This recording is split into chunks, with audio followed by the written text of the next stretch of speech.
Hello friends, this is Sumitra and welcome to TET Manthan. तो आज की इस वीडियो में हम डिस्कस करने वाले हैं इंग्लिश पेडागोजी आपके आने वाले रीट एग्ज़ाम के लिए।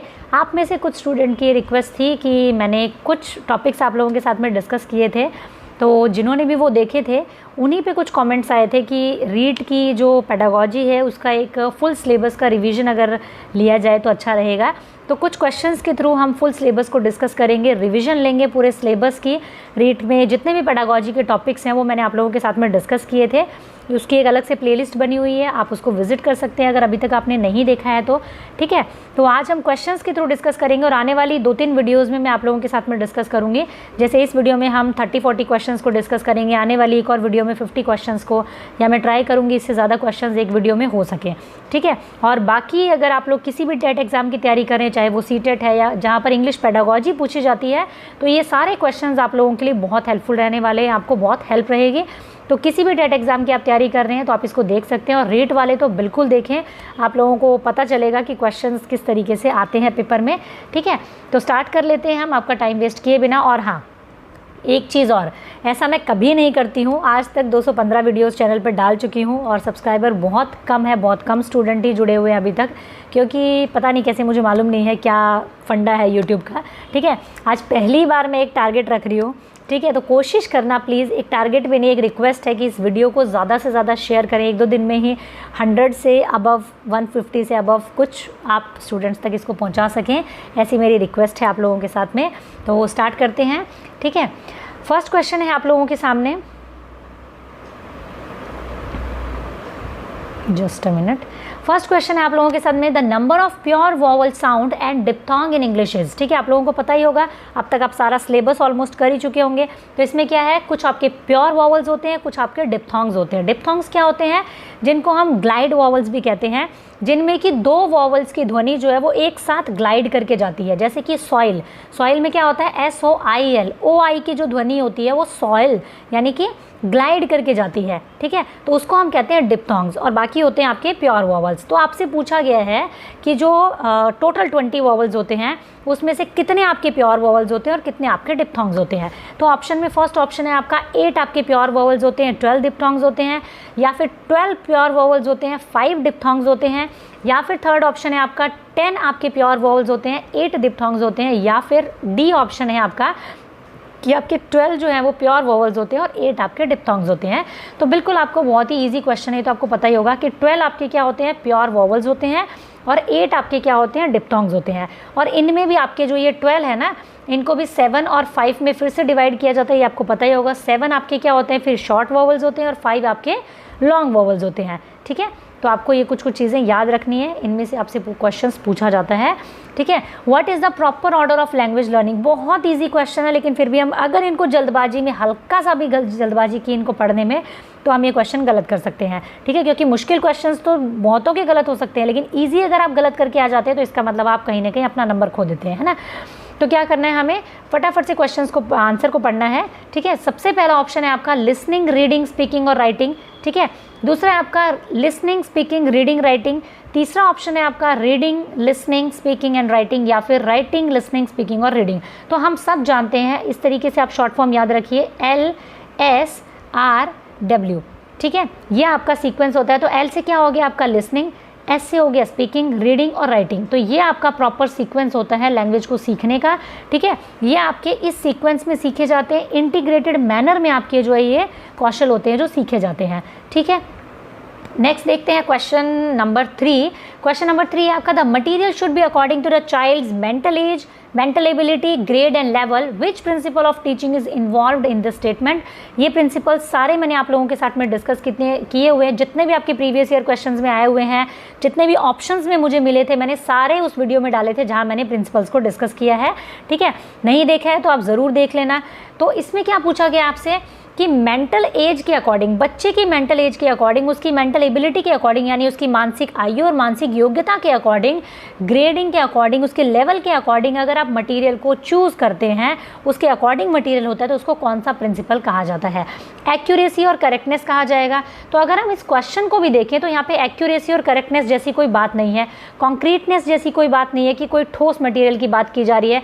सिलेक्शन और ग्रेडेशन की बात हो रही है यहाँ पे, और उसके अलावा एक चौथा ऑप्शन है आपका प्रोपोर्शन। तो प्रोपोर्शन की भी यहाँ कोई बात नहीं है, यहाँ पे सीधी सीधी आपको बात है कि सिलेक्ट करना है हमें मटेरियल किस तरीके से, बच्चे की एज के अकॉर्डिंग, एबिलिटी के अकॉर्डिंग सिलेक्ट करना है, ग्रेडिंग करना है मटेरियल का।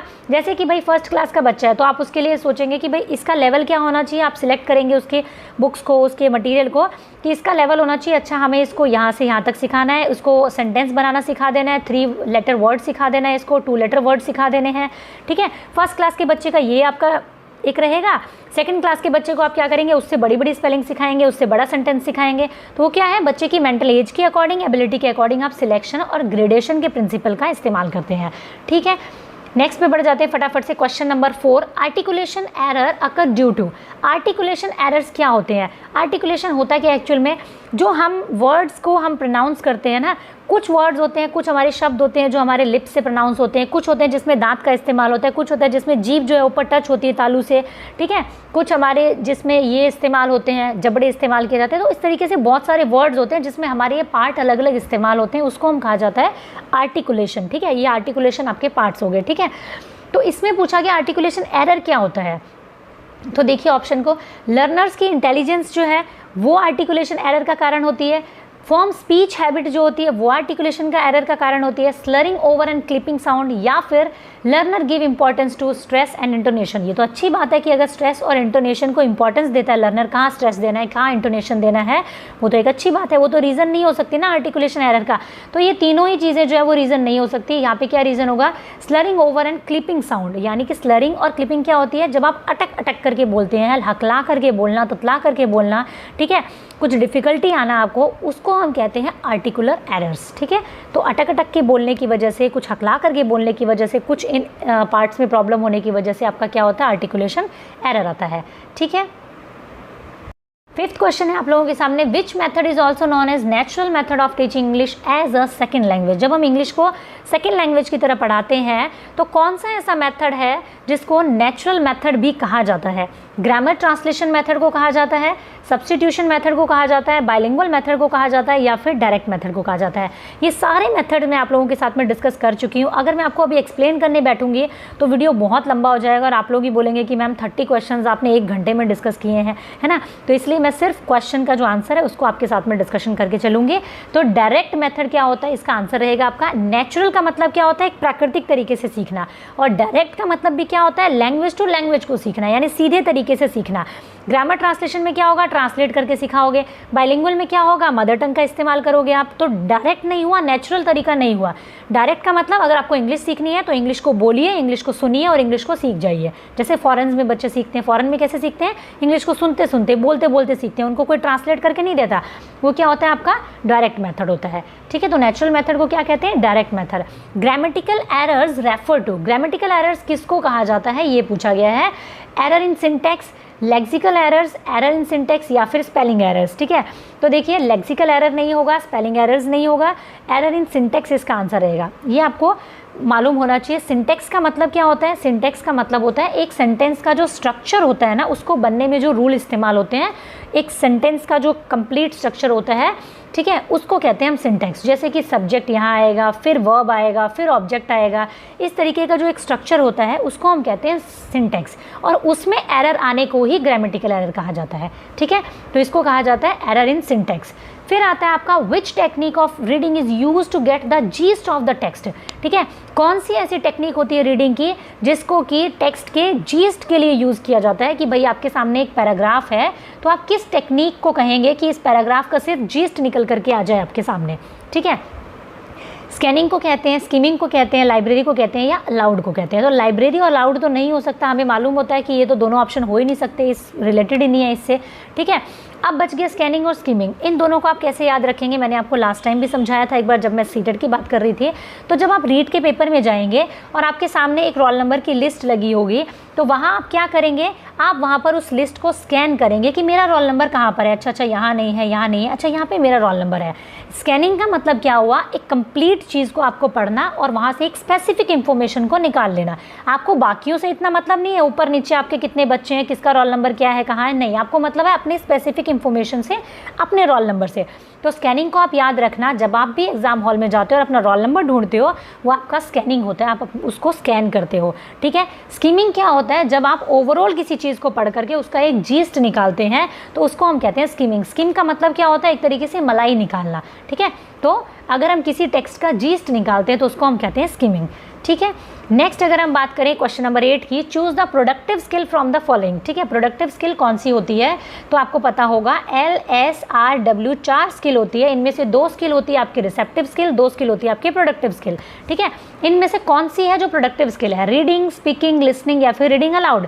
तो देखो रीडिंग में क्या होता है, जब हम पढ़ रहे होते हैं तो हम रिसीव करते हैं, जब भी आप कोई चीज़ पढ़ते हैं तो आप रिसीव करते हैं, कुछ भी प्रोड्यूस तो नहीं कर रहे हैं।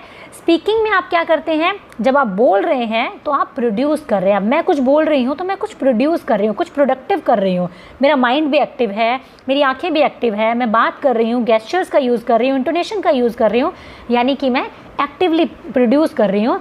तो स्पीकिंग क्या होगी, आपकी प्रोडक्टिव स्किल होगी। लिसनिंग क्या होगी, लिसनिंग भी क्या होता है, आपकी रिसेप्टिव स्किल होती है, जिसमें कि हम आराम से बैठ करके सुन रहे होते हैं चीज़ों को, कुछ भी प्रोड्यूस नहीं कर रहे होते, सिर्फ रिसीव कर रहे होते हैं।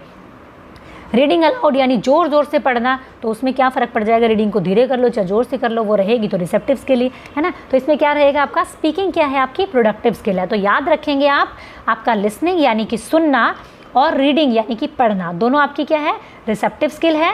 और स्पीकिंग और राइटिंग दोनों क्या है, आपकी प्रोडक्टिव स्किल है। स्पीकिंग से भी और राइटिंग से, दोनों से आप प्रोड्यूस करते हैं कुछ चीज़, ठीक है।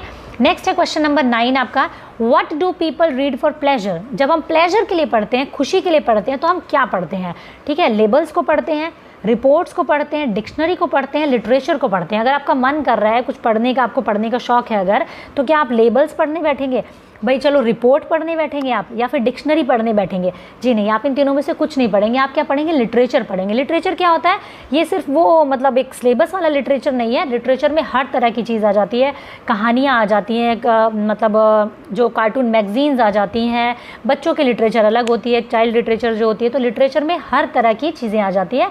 तो हम प्लेजर के लिए किसको पढ़ते हैं, लिटरेचर को पढ़ते हैं, ठीक है। क्वेश्चन नंबर 10 पे बढ़ जाते हैं फटाफट से, taking into account the principle of language learning, ठीक है। लैंग्वेज लर्निंग के प्रिंसिपल के बारे में बात की जा रही है। तो इसमें फर्स्ट ऑप्शन है आपका, only learning of English as a second language will be enhanced. जो आपका प्रिंसिपल होता है लैंग्वेज लर्निंग का, क्या वो सिर्फ और सिर्फ इंग्लिश को इन्हेंस करने के लिए होता है, या फिर teaching can even difficult, teaching को डिफिकल्ट बना दिया जाता है, desired goal of teaching English language can be achieved, या फिर only linguistic habit can be developed. तो देखो ओनली वाले ऑप्शंस ना ज़्यादातर आपके गलत होते हैं। जब आपको एक पक्ष की तरफ लेकर के जाते हैं, वो ज़्यादातर आपके ऑप्शन सही नहीं होते हैं, कि सिर्फ आपको इंग्लिश को पढ़ाने के लिए लैंग्वेज लर्निंग होती है, आपके प्रिंसिपल होते हैं, ठीक है, या फिर सिर्फ और सिर्फ आपके लिंग्विस्टिक हैबिट को सही करने के लिए, डेवलप करने के लिए प्रिंसिपल होते हैं, जी नहीं।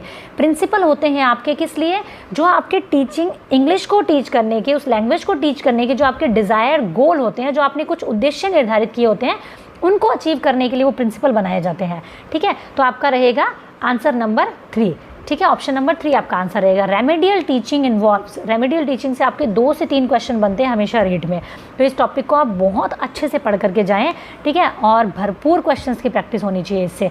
रेमेडियल टीचिंग क्या चीज़ इन्वॉल्व करती है, improvement of learning skill, learning skill को इम्प्रूव करती है, rectifying a particular problem area, ठीक है, एक पर्टिकुलर किस एरिया में आपको प्रॉब्लम है उसको रेक्टिफाई करती है। आइदर ए एंड और बी, यानी ए और बी दोनों हो सकते हैं, या फिर ए और बी दोनों नहीं हो सकते हैं। तो ए और बी दोनों नहीं है, ये तो बिल्कुल ही मूर्ख वाली बात हुई, ठीक है। यहाँ क्या है, ए और बी दोनों आपके ऑप्शन है, कि लर्निंग स्किल को इम्प्रूव करती है आपकी, क्यों, क्योंकि रेमेडियल टीचिंग में क्या होता है, आपको रेमेडी दी जाती है, जिस भी एरिया में आपको प्रॉब्लम है उसमें आपको जब रेमेडी मिल जाएगी तो ऑब्वियसली से आपकी लर्निंग की जो स्किल है वो इम्प्रूव होगी। तो ये दोनों ऑप्शन सही है, इसलिए आपका सी ऑप्शन रहेगा सही आंसर, ठीक है। क्वेश्चन नंबर 12 है आपका, remedial teaching should be carried out after identification of. अब रेमेडियल टीचिंग जो है वो आपको दी जाती है, वो कब दी जाती है, टेक्स्ट और टेस्ट के बाद दी जाती है, टेक्स्ट और लर्निंग के बाद दी जाती है, मेरिट्स ऑफ टीचर, या फिर melody on language test and its causes, ठीक है। तो यहाँ पे टेक्स्ट और टेस्ट के बाद में नहीं दी जाती है, ये क्या होती है आपकी melody on language test and its causes. अब ये मेलोडी खुद खाओ खुद जान जाओ ऐड वाली नहीं है, ये मेलोडी का मतलब है किसी भी चीज़ में कोई रोग होना, ठीक है, कोई कुछ डिसऑर्डर होना, ठीक है, कोई सीरियस प्रॉब्लम होना, इस मेलेडी का मतलब वो है। यानी कि आपकी लैंग्वेज में क्या प्रॉब्लम है, क्या डिसऑर्डर है, क्या रोग है, उसको जानना और उसके कॉजेज़ को जानने के बाद में आपको लैंग्वेज रेमेडियल टीचिंग जो है वो दी जाती है, ठीक है। तो ये उसके बाद में आपकी होती है लैंग्वेज रेमेडियल टीचिंग जो होती है, ठीक है। फिर आता है आपका which of is the easiest method of drilling. कुछ थोड़ी सी टाइपिंग मिस्टेक है इसमें पूछा गया है कि ईजिएस्ट मेथड क्या है आपका ड्रिलिंग का, ठीक है। तो रिपीटेशन मेथड कहेंगे, चेन मेथड कहेंगे, कंप्लीशन मेथड कहेंगे या सब्स्टिट्यूशन मेथड कहेंगे। तो आपको सीधा सीधा याद रखना है, ड्रिल का मतलब होता है प्रैक्टिस करवाना, खूब प्रैक्टिस करवाना। तो वो कब होगी आपकी, जब आप एक ही चीज़ को रिपीटेशन में करेंगे, ठीक है। जैसे आपने क्या किया, रीड का सिलेबस कंप्लीट किया, पहले वीडियोस देखे, फिर उसके बाद में प्रीवियस ईयर क्वेश्चंस को देखा, फिर आप लोगों ने टेस्ट लगाए। तो क्या है, रिपीटेशन है ये आपकी, रिपीट कर करके आप उसी एक टॉपिक को बार बार अलग अलग तरीके से आप क्या कर रहे हैं, उसको लर्न कर रहे हैं। तो उसको कहते हैं हम ड्रिलिंग, और उसका सबसे अच्छा मेथड क्या है, रिपीटेशन मेथड, ठीक है।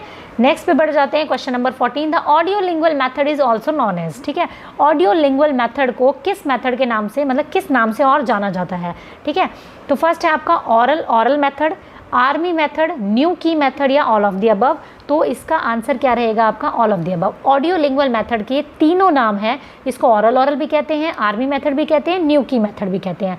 मैंने मेथड वाली वीडियोस में आप लोगों के साथ में इसके तीनों चारों मेथड आपको बताए थे, ठीक है। जिसने भी वीडियोस देखी होंगी उनको ज़रूर पता होगा। फोनेटिक सिंबल्स आर, ठीक है, आपके अपने पता होगा कि इंग्लिश में कुछ फोनेटिक सिंबल्स होते हैं, तो वो कितने होते हैं, 54 होते हैं, 42 होते हैं, 44 होते हैं या फिर 38 होते हैं, ठीक है। तो फोनेटिक सिंबल्स आपके कितने होते हैं, 44 होते हैं, ठीक है। जिसमें से आपको पता है 20 आपके वॉवल्स होते हैं, ठीक है। इसमें से कितने होते हैं, 20 आपके वॉवल्स होते हैं, 24 आपके कॉन्सोनेंट होते हैं। वॉवल्स में भी अभी आपको मैंने बताया था, 12 आपके क्या होते हैं, प्योर वोवल्स होते हैं, 8 आपके क्या होते हैं, डिप्थोंग्स होते हैं। और इन 12 में से भी आपके क्या होते हैं, 7 आपके शॉर्ट वोवल होते हैं और 5 आपके क्या होते हैं, लॉन्ग वोवल्स होते हैं। तो ये कुछ बेसिक इन्फॉर्मेशन आपको वोवल के बारे में जो नंबर्स में याद होनी चाहिए वो आप ज़रूर इनको याद रखना, ठीक है। फटाफट से बढ़ जाते हैं नेक्स्ट क्वेश्चन पे। Natural approach of learning language was developed by, जो नेचुरल अप्रोच है लैंग्वेज को लर्न करने की, वो किसने डेवलप की थी, नॉम चॉम्स्की ने डेवलप की थी, बर्लिथ ने, पियाजे ने या फिर क्रेशन एंड टेरल ने, ठीक है। तो आप याद रखेंगे क्रेशन एंड टेरल की थ्योरी भी है आपकी नेचुरल अप्रोच ऑफ लर्निंग की। तो ये किसने दिया था मेथड, क्रेशन एंड टेरल ने दिया था। नॉम चॉम्स्की के बारे में एक चीज़ याद रखनी है आपको, नॉम चॉम्स्की ने दिया था लैड के बारे में, इन्होंने बात की है लैंग्वेज एक्विजिशन डिवाइस। इन्होंने कहा है कि बच्चे के अंदर जन्म से जब वो पैदा होता है तो उसके अंदर एक लैंग्वेज एक्विजिशन डिवाइस होती है, यानी कि उसके अंदर भाषा को सीखने की क्षमता होती है। किसी भी भाषा को सीखने की क्षमता को वो लेकर के पैदा होता है, भाषा लेकर के पैदा नहीं होता है, भाषा सीखने की एबिलिटी को लेकर पैदा होता है, क्षमता को लेकर पैदा होता है, ठीक है। चलिए नेक्स्ट पे बढ़ जाते हैं, communicative approach to evaluation stress on. Communicative approach पे मैंने ऑलरेडी वीडियो बनाई हुई है, नहीं देखिए तो ज़रूर देख लेना उसको भी। और वो किस चीज़ पे स्ट्रेस देती है, ठीक है। कम्युनिकेटिव अप्रोच में अगर इवैल्यूएशन होगा तो किस चीज़ पे स्ट्रेस देगा, ये पूछा गया आपसे। फ्लुएंसी और फ्लेक्सिबिलिटीज़ पे, कंटेंट रेलिवेंसी एंड वोकैबुलरी पे, बोथ ए एंड बी या फिर नॉर ए नॉर बी, ठीक है। तो देखो ये तो हो नहीं सकता कि ए और बी दोनों नहीं है, यहाँ पे क्या है आपका दोनों चीज़ें आएंगी, फ्लुएंसी और फ्लेक्सिबिलिटी पे भी होती है बात यहाँ पे, और कंटेंट रेलिवेंट होना चाहिए और वोकैबुलरी सही होनी चाहिए, इस चीज़ पे बात की जाती है आपकी कम्युनिकेटिव अप्रोच में। तो आपका आंसर क्या रहेगा, ऑप्शन नंबर सी आपका आंसर रहेगा, ठीक है जी। नेक्स्ट पे बढ़ जाते हैं क्वेश्चन नंबर 18 पे, recent scheme of evaluation outlined by CBSE. CBSE ने जो इवैल्यूएशन की एक रीसेंट स्कीम जो है वो आउटलाइन की है, वो कौन सी है आपकी, ठीक है। तो उसको हम आप लोग जानते भी होंगे, उसको आप याद रखेंगे, CCE से याद रखना तो कन्फ्यूजन नहीं होगी।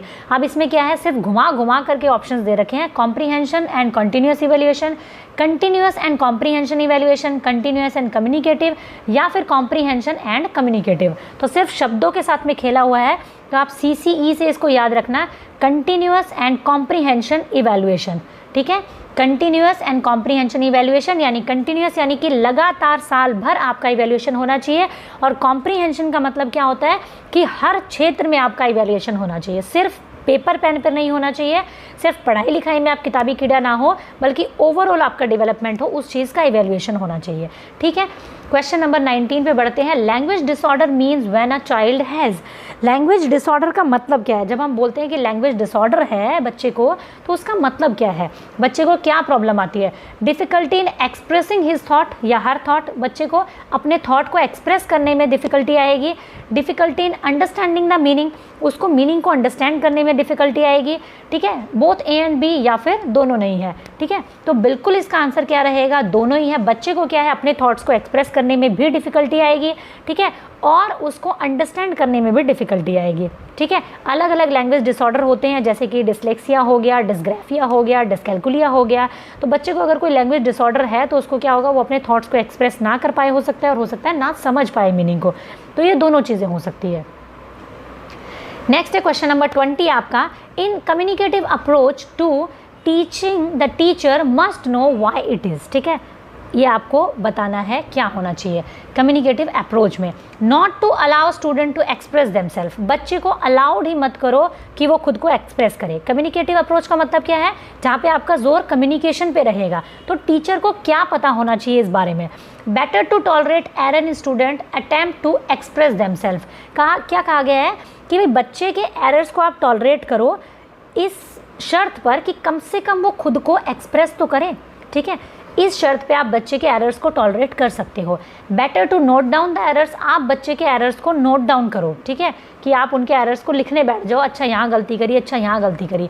या फिर not to tolerate error in student attempt to express themselves, बिल्कुल भी अलाउड नहीं किया जाएगा। बच्चे को कह दो इंग्लिश में बोलना है, आपको एक भी वर्ड हिंदी में नहीं बोलना है, और आपका एक भी एरर टॉलरेट नहीं किया जाएगा, तो होगा वहाँ पे कम्युनिकेशन? बिल्कुल नहीं होगा। कैसे बच्चा कम्युनिकेट करेगा? यहाँ पे आपका आंसर क्या रहेगा? Better to tolerate error in student, ये बेटर है कि आप स्टूडेंट के एरर को टॉलरेट करें। कोई बात नहीं, बच्चा कम से कम अपने आप को एक्सप्रेस तो कर रहा है ना। एक बार गलत बोलेगा, बाद में आप उसको बताना अच्छा यहाँ पे ये चीज़ थी, ऐसे ठीक करना चाहिए था, या फिर उस सेंटेंस को रिपीट करके आप बताएंगे, बच्चे को पता चल जाएगा अच्छा मैंने यहाँ एरर किया। लेकिन उसको बोलने तो दें कम से कम। अगर आप उसको टोकेंगे बीच बीच में कि तुमने यहाँ गलत किया, तो वो बोलेगा ही नहीं। तो बेटर है आप उसके कुछ एरर्स को टॉलरेट करते हुए उसको एक्सप्रेस करने दें खुद को। ठीक है, question number 21। The method emerged as a reaction of the various demerits of grammar translation method. ठीक है, बहुत सारे डीमेरिट्स थे ग्रामर ट्रांसलेशन मेथड के, इस वजह से दूसरा मेथड जो है वो कौन सा आया ये आपको बताना है। ठीक है, तो कौन सा आया? Direct method, bilingual method, playway method, या फिर आपका द सेंटेंस मेथड। ठीक है, तो देखो ग्रामर ट्रांसलेशन में क्या होता है, ट्रांसलेट कर करके बताया जाता है। इसके डीमेरिट बहुत सारे हैं कि भाई आप लोग क्या करते हैं, हमें ग्रामर आ जाती है समझ में अच्छे से, ट्रांसलेट करके जब आपको कोई दे दे तो आपको समझ में आ जाता है, लेकिन जब खुद करना पड़ेगा तो आएगा नहीं। जैसे आपके साथ में इंग्लिश के पेपर में ये प्रॉब्लम होगी, यहाँ मैं आपको ट्रांसलेट कर करके मीनिंग बता रही हूँ तो आपको फटाक से आंसर पता चल जाता है। मैं ऑप्शन नहीं पढ़ूंगी, उससे पहले आप आंसर देखेंगे और स्किप कर जाएंगे वीडियो को, है ना। लेकिन वहाँ क्या प्रॉब्लम होगी, वहाँ आपको क्वेश्चन भी पढ़ना है, उसका मीनिंग आपको खुद समझना है। ठीक है, तो यहाँ क्या होगा, ये डीमेरिट होगा ट्रांसलेशन का। ठीक है, तो यहाँ क्या है, इन डीमेरिट्स की वजह से आपको इंट्रोड्यूस किया गया डायरेक्ट मेथड। ठीक है, तो ग्रामर ट्रांसलेशन मेथड के बाद में इंट्रोड्यूस किया गया डायरेक्ट मेथड। डायरेक्ट मेथड क्या है, इंग्लिश में अगर आप पढ़ रहे हैं तो इंग्लिश में आपको उसको समझना है, इंग्लिश में आपको बोलना है, इंग्लिश में आपको सुनना है। ठीक है, तो इससे क्या होगा, आपको उस लैंग्वेज की पूरी तरीके से पहचान रहेगी। ठीक है जी, नेक्स्ट हम करते हैं 22 question. One of the language disorder is found when, कौन सा लैंग्वेज डिसऑर्डर पाया जाता है? ठीक है, देखिए learner is speaking in the class, जब लैंग्वेज डिसऑर्डर पाया जाता है, कब पाया जाता है वो, जब स्पीकिंग करता है, बच्चा क्लास में बोलता है तब। Learner is missing the class, वो क्लास मिस करता है तब लैंग्वेज डिसऑर्डर होता है। Learner speaks the full sentence, यहाँ पे आएगा full sentence, learner full sentence को अच्छे से बोल पाता है तो क्या उसको लैंग्वेज डिसऑर्डर है। या फिर learner speak in short and fragmented phrases, बच्चा जो है वो तोड़ तोड़ करके और फ्रेगमेंटेड फ्रेजेस में बोलता है, यानी अटक अटक करके बोलता है, तब उसमें लैंग्वेज डिसऑर्डर है। तो बिल्कुल ठीक बात है, ये आपको पता होना चाहिए। ठीक है, अब आपको मैंने यहाँ हिंदी बता दी तो आपको ऑप्शन फटाक से समझ में आ गया होगा, है ना, लेकिन कोशिश कीजिए इंग्लिश को इंग्लिश में समझने की। ठीक है, तो ये आपका आंसर रहेगा। नेक्स्ट है आपका what is the cause of failure in learning a second language. अब ये देखिए, यहाँ से आपको कुछ क्वेश्चंस के आंसर मिलेंगे। What is the cause of failure in learning a second language, एक ऐसा कौन सा कारण है जो फेलियर है हमारी सेकेंड लैंग्वेज को सीखने में। इंडिया में बात करें तो सेकेंड लैंग्वेज हम इंग्लिश को लेकर के चलते हैं, क्या चीज़ है जो फेलियर है, उस फेलियर का वजह है। ठीक है, डायग्नोस्टिक टेस्ट, या फिर diagnostic test, diagnostic test, reading strategy आपकी, over simplification of target language, या फिर होम असाइनमेंट। भाई जो होम असाइनमेंट दिया जाता है उसकी वजह से सेकंड लैंग्वेज नहीं सीख पाते, आपके डायग्नोस्टिक टेस्ट होते हैं उसकी वजह से नहीं सीख पाते, आपकी रीडिंग स्ट्रेटजी की वजह से नहीं सीख पाते, या फिर ओवर सिंप्लीफिकेशन की वजह से नहीं सीख पाते। बिल्कुल ठीक बात है, ओवर सिंप्लीफिकेशन की वजह से नहीं सीख पाते हैं। आपकी टारगेट लैंग्वेज को, इंग्लिश को इतना सिंप्लीफाई करके बताया जाता है कि आप उस लैंग्वेज को कभी नहीं सीख पाते। आज तक आप लोगों को क्या बताया जा रहा है, अगर आपको बोलेंगे दिस इज़ अ बॉय तो आपको समझाया जाएगा यह एक लड़का है, इसकी हिंदी ये है, ठीक है। तो उसका इतना ओवर सिंप्लीफिकेशन किया जाता है कि आप उस लैंग्वेज को एज इट इज़ सीख नहीं पाते हैं बिल्कुल भी, ठीक है। तो ये एक रीज़न है फेलियर का, उस लैंग्वेज को सीखने का। अब इंग्लिश के पेपर में जब आप जाकर के बैठते हैं तो आपको क्वेश्चंस आ रहे होते हैं, आप बहुत प्रैक्टिस करके जाते हैं, लेकिन प्रॉब्लम क्या है, प्रैक्टिस ऐसे करके जाते हैं कि आपको ट्रांसलेट कर करके दिया जाता है। अब अगर मैं ट्रांसलेट करके नहीं दूंगी तो आप कहेंगे फलाने चैनल वाले देखो ट्रांसलेट करके देते हैं हिंदी में, ये मैडम ज़्यादा अंग्रेजन बनती है, ट्रांसलेट करके नहीं देती, बताओ हमें क्वेश्चन नहीं समझ में आता, ये सिर्फ इंग्लिश में पढ़ के सुना देती है हमें। लेकिन बच्चे उसमें आपका नुकसान है, ये जो ट्रांसलेट करके आपको दिया जा रहा है ना, मजबूरी है, क्योंकि आप लोग कहें आपकी डिमांड है ट्रांसलेट करने की, इसलिए करके देना पड़ता है। अदरवाइज़ आप इंग्लिश को इंग्लिश में समझेंगे तो आप पेपर में भी क्वेश्चन को अच्छे से समझ पाएंगे। अदरवाइज़ क्या होगा, वहाँ आपको कोई ट्रांसलेट करके नहीं देगा क्वेश्चन को, वहाँ आप क्वेश्चन को समझने में ही गलती करते हैं। अगर आप क्वेश्चन को समझ गए तो 90% चांस होते हैं आपके कि आप क्वेश्चन गलत बिल्कुल नहीं करेंगे अगर आपने क्वेश्चन को समझ लिया तो, और 90% क्वेश्चन आपका गलत होता है क्वेश्चन को गलत तरीके से समझने की वजह से। और क्यों समझा जाता है गलत तरीके से, क्योंकि वहाँ आपको कोई इसकी हिंदी बताने वाला नहीं होगा, है ना। तो अपने एग्ज़ाम्स की तैयारी ऐसे करो आप लोग कि आप लोग अच्छे से उसको अटैम्प्ट कर पाओ वहाँ जा कर के भी, ठीक है। Dash test measures the language skill naturally, ऐसा कौन सा टेस्ट है जो लैंग्वेज स्किल को नेचुरली जो है मेजर करता है, ठीक है। एमसीक्यू टाइप टेस्ट है, सब्जेक्टिव टाइप टेस्ट है, ऑब्जेक्टिव टाइप टेस्ट है, या रीडिंग है। एमसीक्यू टाइप आपको क्या आपकी लैंग्वेज को जज करेगा, एक बात बताओ, आपके सामने ऑप्शन है ए बी सी डी, आपने ए चूज़ कर दिया, तुक्के से आपका ठीक भी हो गया, लेकिन उसको करते टाइम आपके दिमाग में क्या चल रहा था क्या मुझे पता चलेगा? नहीं। आपका लॉजिक मुझे पता चलेगा? नहीं पता चलेगा। सेम ऑब्जेक्टिव टाइप हो गया आपका, उसमें भी नहीं पता चलेगा। रीडिंग में क्या पता चलेगा आपकी लैंग्वेज स्किल के बारे में, लेकिन सब्जेक्टिव जो टाइप होता है उसमें आपकी लैंग्वेज स्किल के बारे में पता चलेगा। जब आप लिखेंगे तो आपकी राइटिंग स्किल के बारे में पता चलेगा, आपके थॉट्स को पढ़ करके पता चलेगा कि आपने इस क्वेश्चन का आंसर किस तरीके से सोच करके दिया है, आपके बैक ऑफ द माइंड क्या कॉन्सेप्ट है इसका। तो सब्जेक्टिव टाइप जो टेस्ट होते हैं वो एक्चुअल में बताते हैं आपके लैंग्वेज स्किल के बारे में नेचुरली, ठीक है। नेक्स्ट देखते हैं which technique aid can be use to teach listening comprehension, ठीक है। कौन सा ऐसा टेक्निक होगा जो कि यूज़ किया जाता है आपके लिसनिंग कॉम्प्रिहेंशन के लिए, सुनने के लिए, ठीक है। Text book, picture book, tape recorder या पिक्चर कार्ड, ये सारे के सारे picture, text book, tape recorder आप सब जानते हैं देखने वाली चीज़ है, सुनने वाली चीज़ नहीं है, ठीक है। इसमें एक ही ऑप्शन है जो कि आपका क्या है, टेप रिकॉर्डर, ठीक है। स्पेलिंग इसकी थोड़ी सी मिस्टेक है, तो ये क्या होगा, टेप रिकॉर्डर, जिससे कि आप लिसनिंग कॉम्प्रिहेंशन को चेक करते हैं। फिर आता है आपका 25 हो गया, 26 number question, remedial teaching is, remedial teaching क्या है आपकी, प्रिपरेशन ऑफ टीचिंग है, प्री टीचिंग एग्जाम है, सिस्टमैटिक प्रोसेस है, या रैंडम प्रोसेस है। तो देखो प्रिपरेशन ऑफ टीचिंग कैसे हो सकता है, रेमेडी कब दी जाती है, जब हम डायग्नोस करते हैं। सबसे पहले डायग्नोस किया जाता है कि बच्चे को किस एरिया में प्रॉब्लम आ रही है, ठीक है। उसके बाद में आपको रेमेडी दी जाती है, ठीक है। तो वो प्रिपरेशन ऑफ टीचिंग में कैसे हो सकता है, टीचिंग के प्रोग्राम से प्री टीचिंग प्रोग्राम, यानी कि उससे पहले ही आप रेमेडी कैसे दे दोगे बच्चों को जब कुछ पढ़ाया नहीं है। तो रैंडम प्रोसेस, अच्छा आप एक दिन क्लास में गए और आपने बोला कि मैं तुम सब बच्चों को ना आज रेमेडी देने वाली हूँ, पता है, मतलब एकदम रैंडम प्रोसेस है क्या ये? बिल्कुल नहीं है, ये एक सिस्टमैटिक प्रोसेस है जिसके अंदर में आप सबसे पहले बच्चे को सिखाते हैं, उसके बाद उसके एरर्स को, उसके एरियाज़ को डायग्नोस करते हैं कि उसको किस एरिया में प्रॉब्लम आ रही है, ठीक है। फिर उसके बाद में आप उसको रेमेडी देते हैं। तो एक तरीके का सिस्टमैटिक प्रोसेस है, ऐसे ही चलते फिरते नहीं हो जाता है, कभी भी उठा करके आपने रेमेडी दे दी ऐसा नहीं होता है, ठीक है। फिर आता है 27 number, remedial programme is designed keeping in mind. Remedial programme जो होता है आपका उसको डिज़ाइन करते टाइम आपको किस किस चीज़ों को आपके माइंड में रखना होता है, किस चीज़ को ध्यान में रखना होता है, वो पूछा गया है। ईच स्टूडेंट्स वीकनेस, हर स्टूडेंट की कमज़ोरी को आपको ध्यान में रखना है। ईच स्टूडेंट स्ट्रेंथ, यानी हर बच्चे की जो स्ट्रेंथ है, जो उसकी एक पावर है, ताकत है, उसको आपको ध्यान में रखना है। या फिर हर स्टूडेंट की स्ट्रेंथ और वीकनेस को ध्यान में रखना है, या फिर नन ऑफ द अबव। तो बिल्कुल ईजी है इसका आंसर तो, कि रेमेडियल टीचिंग प्रोग्राम, मतलब जो रेमेडियल प्रोग्राम आप करते हैं उसको बनाते टाइम आपको ये चीज़ ध्यान में रखनी है, हर बच्चे की स्ट्रेंथ और कुछ वीकनेसेस होती हैं।